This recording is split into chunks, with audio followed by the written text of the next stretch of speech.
मैं आपको शक्ति का दूसरा सिद्धांत बताता हूं। मुझे नहीं मालूम कि यह सिद्धांत मुझे बताना चाहिए या नहीं, मुझे यह भी नहीं मालूम कि यह सही है या नहीं, लेकिन क्योंकि मैं इसको मानता हूं और मुझे मालूम है कि इसके बारे में कई लोग जिनके हायर मॉरल वैल्यूज हैं शायद न भी समझते हो या न भी वो रखते हो, लेकिन एक मेरा विचार है, चाहे तो इस पर विचार करें। सब नहीं तो कुछ न कुछ लोगों को शायद इस विचार से कुछ सोचने की और कुछ करने की प्रेरणा मिलेगी। इतिहास दुनिया की सबसे बड़ी अदालत है, इससे बड़ी अदालत कोई नहीं है। सुप्रीम कोर्ट में क्या हुआ, हाई कोर्ट में क्या हुआ, लड़ाई के मैदान में क्या हुआ, इलेक्शंस में क्या हुआ, ये सब बातें आती हैं चली जाती हैं, बाद में रह जाता है केवल इतिहास। और इतिहास का निर्णय हमेशा उसके पक्ष में गया है जो शक्तिशाली था। इसने कभी उसका साथ नहीं दिया जो न्याय के साथ था, जो सही था। अगर ऐसा होता तो दिल्ली में बाबर रोड होती है, बाबर रोड है लेकिन राणा सांगा रोड नहीं है, क्योंकि बाबर आया, विजयी हुआ, राणा सांगा हार गया। भारत की हिंदूशाही किंगडम अफगानिस्तान से होती सिकुड़ती सिकुड़ती सिकुड़ती यहां तक नहीं आ जाती। हमने किसी पर आक्रमण नहीं किया, हमने किसी के जीवन मूल्यों को नष्ट नहीं किया, हमने किसी के धर्म ग्रंथों को और धर्म स्थानों को नष्ट नहीं किया।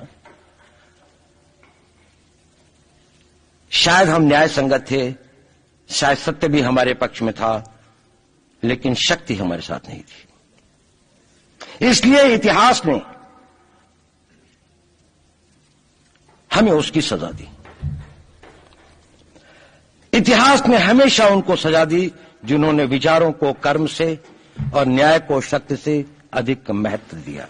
अब मैं ये नहीं कह रहा हूं कि उसको उसकी तिलांजलि कर देनी चाहिए, ये नहीं है कि न्याय का अपना महत्व नहीं है, लेकिन यदि कॉन्फ्लिक्ट ऑफ इंटरेस्ट हो तो शक्तिशाली बनना ज्यादा आवश्यक है। भारत धर्मगुरु भी तभी बनेगा जब एक शक्तिशाली भारत का निर्माण होगा। जिन लोगों ने भारत के ऊपर आक्रमण किया, भारत के ऊपर राज किया, इस प्रकार से राज किया कि राज करते वक्त, जाते वक्त अपने गुलामों से कह दिया कि तुम राज कर लो, हम तो जा रहे हैं, तो यहां पर गुलाम वंश भी बन गया। अगर हम लड़ाई के वॉरफेयर के उसूलों से देखें कि किसी भी राष्ट्र की जो कॉम्प्रिहेंसिव स्टेट पावर होती है, किन चीजों से वो लड़ाई लड़ता है, जिसको हम कहते हैं कि ये शक्तिशाली है, दूसरा शक्तिशाली नहीं है, क्या वो अव्यय होते हैं उसके, क्या घटक होते हैं उसके। तो भारत के पास जनशक्ति, धन शक्ति, ज्ञान की शक्ति, टेक्नोलॉजी की शक्ति, और जिन लोगों ने आक्रमण किया उनकी शक्ति को अगर हम ये देखें तो शायद 1 और 1000 का अनुपात भी नहीं होता। लेकिन उसके बाद भी हम वो नहीं कर पाए। और ये प्रश्न भी किसी ने पूछा, उस पर मैं आऊंगा बाद में। निवेदिता जी ने उसका बहुत अधिक उत्तर दिया, बहुत अच्छा उत्तर दिया था कि क्या कारण है, किसके कारण भी हम लोग इस लड़ाई में इतिहास ने हमारा साथ या हमारे पक्ष में न्याय नहीं दिया। क्या कारण है कि कश्मीर में हम लड़ रहे हैं, जिन्होंने हमारे ऊपर आक्रमण हो रहा है, हमारे ऊपर बाहर से लोग आकर वायलेशन हमारे बॉर्डर का करते हैं,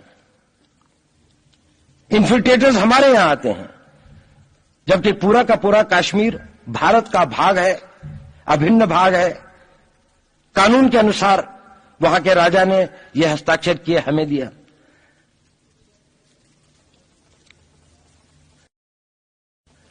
क्या कारण है कि करोड़ों की संख्या में बांग्लादेश से लोग भारत में आते हैं, हम बाड़ लगाते हैं, वो लोग वहां से मना करते हैं कि आप हमारे आदमियों को आने दीजिए, और हम कुछ नहीं कर पाते। और भारत में 2 करोड़ नागरिक रहते हैं। हम हर एयरपोर्ट के ऊपर में इमिग्रेशन की चेक पोस्ट लगाते हैं कि कहीं पर कोई एक आदमी बिना पासपोर्ट के या बिना वीजा के भारत में प्रवेश न कर जाए। यहां पर लाखों की संख्या में, करोड़ों की संख्या में लोग आते हैं। सुप्रीम कोर्ट भी ये वो करता है कि जिन लोगों ने जो इसके लिए जिम्मेदार हैं, उन्होंने जो काम किया है वो भारत के ऊपर आक्रमण के बराबर काम किया है। और वही सरकार उस सुप्रीम कोर्ट के 25 जुलाई 2005 के निर्णय के 3 दिन के अंदर में एक नया अध्यादेश जारी करके उन सारे के सारे कानूनों को फॉरेनर्स एक्ट के अंदर में इनकॉर्पोरेट कर लेती है, क्योंकि जो वो IMDT एक्ट था उसको सुप्रीम कोर्ट ने नल एंड वॉइड कर दिया। ये सब बातें हमें सोचने और समझने की आवश्यकता है। एक कारण, मैं ज्यादा चीजों में नहीं जाना चाहता, इतना समय भी नहीं होगा, कि भारत विदेशों से इतना नहीं हारा। अंग्रेजों ने भारत के खिलाफ कोई लड़ाई ऐसी नहीं जीती जिसमें कि अंग्रेजों की फौज में भारतीय सिपाही नहीं थे। चाहे वह पहले बंगाल नेटिव आर्मी थी, 1857 के अंदर में सिखों और गुरखास ने उनका साथ दिया। जब सिखों से लड़ाई हो रही थी तो बाकी लोगों ने उनका साथ दिया। हमेशा नेटिव आर्मी उनके साथ थी।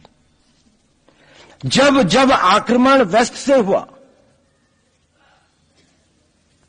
चाहे वो पार्थियंस थे, चाहे हून थे, चाहे मंगोल आए, बाद में मुगल आए, तो लश्कर कहां बने? वो तो थोड़े से लोग आए थे।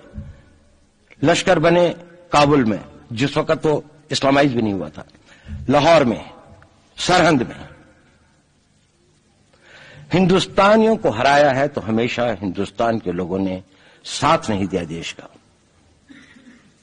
और दर्द है तो केवल इसी बात का। भारत के इतिहास में अगर दर्द केवल इस बात का नहीं है कि विदेशियों ने हमारे साथ क्या किया, उनका तो हम मुकाबला कर लेते। दुख इस बात का था कि हमारे सभी लोगों ने साथ नहीं निभाया और साथ नहीं दिया। और इसकी फीलिंग आज भी मुझे इस देश में होती है। और भारत को आंतरिक बाह्य शक्तियों से जो सबसे बड़ा खतरा है, वो खतरा इस बात का है कि हमारे अपने लोग ही कहीं राष्ट्र की सुरक्षा, राष्ट्र की अस्मिता, राष्ट्र के गौरव का सौदा न कर बैठे, अपने आज के सुख के लिए अपने भविष्य को अंधकारमय न कर दें। और इसके लिए जो जागरूकता चाहिए, इसके लिए जो ताकत पैदा करनी है, वो ताकत केवल समाज के अंदर भी पैदा की जा सकती है। उसको केवल आप लोग कर सकते हैं। वो केवल आज की युवा शक्ति ही कर सकती है।